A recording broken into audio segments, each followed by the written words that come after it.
السلام علیکم ورحمۃ اللہ وبرکاتہ۔ امید ہے کہ آپ سب خیریت سے ہوں گے۔ دوستو، اگر آپ ہماری اس ویڈیو پر آئے ہیں تو آخر تک ضرور دیکھیں۔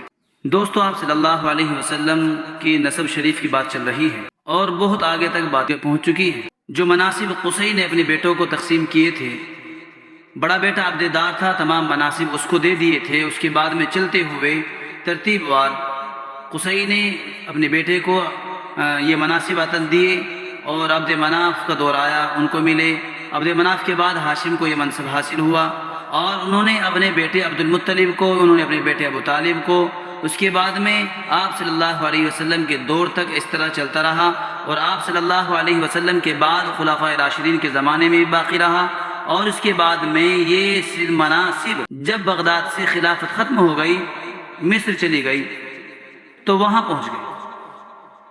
منصب قیادت سے مراد قافلہ سالاری ہے۔ اس منصب پر عبد مناف کے بعد اس کا بیٹا عبد شمس فائز ہوا، اس کے بعد عبد شمس کا بیٹا امیہ، اس کے بعد اس کا بیٹا حرب، پھر اس کا بیٹا ابو سفیان، جو غزوات اور لڑائیوں میں فوج کی قیادت کیا کرتے تھے۔ چنانچہ انہوں نے ہی غزوہ احد اور غزوہ احزاب میں کفار کی فوج کی سالاری کی۔ اسی لیے ایک دفعہ ولید ابن عبد الملک نے خالد ابن یزید ابن معاویہ سے جب کہا کہ نہ تم قافلے کی سرداری کرتے ہو اور نہ فوج کی سالاری، تو خالد نے جواب دیا، کیا کہتے ہو؟ قافلے اور فوج کی سرداری و سالاری تو میرے صندوق ہیں، یعنی گھر کی چیزیں ہیں۔ میرے دادا ابو سفیان سردار قافلہ تھے اور میرے دادا عتبہ ابن ربیعہ سالار سپاہ تھے۔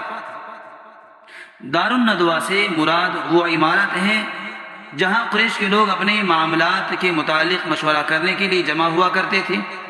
اس عمارت میں صرف وہ شخص داخل ہو سکتا تھا جس کی عمر 40 سال ہو چکی ہے۔ جب کوئی لڑکی جوان ہو جاتی تھی تو دار الندوے میں داخل ہوا کرتی تھی، پھر عبددار کی اولاد میں سے کوئی شخص اس کی قمیص پھاڑتا اور پھر خود اس کو وہی قمیص پہناتا۔ یہ علامت ہوتی تھی، یہ بتلانے کے لیے کہ یہ لڑکی جوان ہو گئی ہے۔ دور جاہلیت میں کیسی کیسی رسمیں وجود میں آئی، کیسی کیسی رسمیں چلی ہیں، آپ اندازہ لگا سکتے ہیں۔ یہ قصی کی قائم کی ہوئی عادت تھی۔ چنانچہ کوئی شخص قریش کی کسی عورت سے سوائے قصی کے گھر یعنی دار الندوہ کے کہیں نکاح نہیں کر سکتا تھا۔ نہ کسی جنگ کا جھنڈا سوائے دار الندوہ کے کہیں تیار کیا جا سکتا تھا۔ نہ قریش کی کسی جوان ہونے والی لڑکی کو دار الندوہ کے سوا کہیں قمیص پہنائی جا سکتی تھی۔ پہلے اس کی قمیص پھاڑی جاتی اور پھر بنی عبددار میں سے کوئی شخص اپنے ہاتھ سے وہ قمیص اس کو پہناتا۔ قصی کے مرنے کے بعد قریش کے لوگ ایک دین کی طرح اختیار کیے ہوئے تھے جس کا اتباع سب پر ضروری تھا۔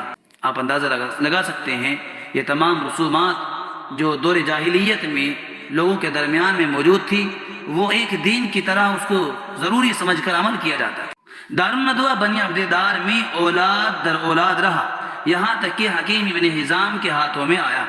حکیم نے اسلام قبول کرنے کے بعد دار الندوہ کو 1,00,000 درہم میں فروخت کر دیا۔ اس پر حضرت عبداللہ ابن زبیر رضی اللہ عنہ نے حکیم ابن حزام کو ملامت کی اور کہا کہ تم اپنے باپ دادا کی عزت و عظمت کو فروخت کر رہے ہو۔ حضرت حکیم نے انہیں اب سوائے تقوی یعنی اللہ کے خوف کے سب عزتیں اور اعزاز ختم ہو چکے ہیں۔ میں نے خدا کی قسم اس دار الندوہ کو زمانہ جاہلیت میں شراب کے ایک مٹکے کے بدلے خریدا تھا۔ اشارہ ہے اپنے اجداد میں قصی کی طرف جس نے ابو غبسان سے یہ دار الندوہ شراب کے ایک مٹکے کے بدلے میں خریدا تھا، اور اب میں نے اس کو 1,00,000 درہم میں بیچ دیا ہے، اور میں تمہیں گواہ کر کے کہتا ہوں کہ اس کی تمام قیمت اللہ کی راہ میں خرچ کروں گا۔ اب بتاؤ کہ ہم میں سے کون گھاٹے میں رہا؟ قصی بیٹا ہے کلاب کا۔ کلاب کا نام حکیم تھا۔ ایک روایت ہے کہ اس کا نام عروہ تھا۔ اس کا لقب کلاب اس لیے پڑا کہ یہ شکار کا بہت شوقین تھا اور اس کا اکثر شکار کتوں کے ذریعے ہوا کرتا تھا۔ یہ حضرت صلی اللہ علیہ وسلم کی والدہ حضرت آمینہ کا تیسری پشت کا دادا ہے کلاب۔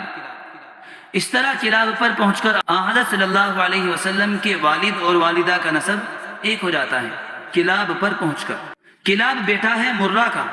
یہ حضرت ابو بکر رضی اللہ عنہ کا چھٹی پشت کا دادا ہے اور امام مالک رحمۃ اللہ علیہ اور حضور صلی اللہ علیہ وسلم کا نسب مرہ پر جا کر ان سے مل جاتا ہے، یعنی حضرت ابو بکر رضی اللہ عنہ کے چھٹی پشت میں جا کر کے دادا ہیں مرہ، اور حضرت امام مالک رحمۃ اللہ علیہ کا نسب حضور صلی اللہ علیہ وسلم کے ساتھ مرہ پر جا کر مل جاتا ہے۔ آگے چلتے ہیں، مرہ بیٹا ہے کعب کا، یہ حضرت عمر رضی اللہ عنہ کا 7ویں پشت میں دادا ہے۔ کعب اپنی قوم کو یوم عروبہ میں جمع کیا کرتا تھا، یعنی یوم رحمت جس کو یوم جمعہ کہتے ہیں۔ کہا جاتا ہے کہ کعب پہلا آدمی ہے جس نے اس دن کا نام یوم جمعہ رکھا، کیونکہ اس دن قریش کے لوگ اس کے پاس جمع ہوا کرتے تھے، لیکن حدیث میں ہے کہ زمانہ جاہلیت میں عرب کے لوگ یوم جمعہ کو یوم عروبہ کہا کرتے تھے، اور اللہ تعالیٰ کے یہاں اس دن کا نام یوم جمعہ ہے۔ ایک صحابی رضی اللہ عنہ کہتے ہیں کہ یوم عروبہ کا نام یوم جمعہ اسلام کے آنے سے پہلے تک نہیں رکھا گیا۔ اس سلسلے میں جو بحث ہے وہ آگے آئے گی۔ حضرت صلی اللہ علیہ وسلم کے متعلق پیشین گوئیاں۔ قریش کے لوگ کعب کے پاس جمع ہوتے اور وہ ان کو نصیحت کرتا اور ان کو حضرت صلی اللہ علیہ وسلم کے ظہور کے متعلق یاد دلاتا۔ وہ ان کو بتلاتا کہ حضور صلی اللہ علیہ وسلم اس کی اولاد میں سے ہوں گے۔ کعب لوگوں کو حکم دیتا کہ آپ صلی اللہ علیہ وسلم کی بعثت و ظہور کے بعد وہ سب آپ صلی اللہ علیہ وسلم کی پیروی کریں۔ وہ کہتا کہ تمہارے لیے ایک عظیم خبر آئے گی اور ایک کریم نبی ظاہر ہوں گے۔ وہ ان کے سامنے شعر پڑھا کرتا جن کا آخری حصہ یہ تھا: علی غفلۃ یأتی النبی محمد فیخبر اخبارا صدوق خبیرها۔ جہالت اور بے خبری کے دور میں محمد صلی اللہ علیہ وسلم تشریف لائیں گے اور اس طرح خبریں بتلائیں گے جس طرح ایک جاننے والا بتلایا کرتا ہے۔ کعب یہ شعر بھی پڑھا کرتا تھا: یا لیتنی شاہدہ فجواء دعوتہ حین العشیرۃ تبغی الحق خذلانا۔ کاش میں ان دعاؤں کا اثر اس وقت دیکھنے والوں میں ہوتا جب قبیلہ سچائی کو رسوا کرنے کی کوشش میں ہوتا۔ اب آپ اندازہ لگا سکتے ہیں کہ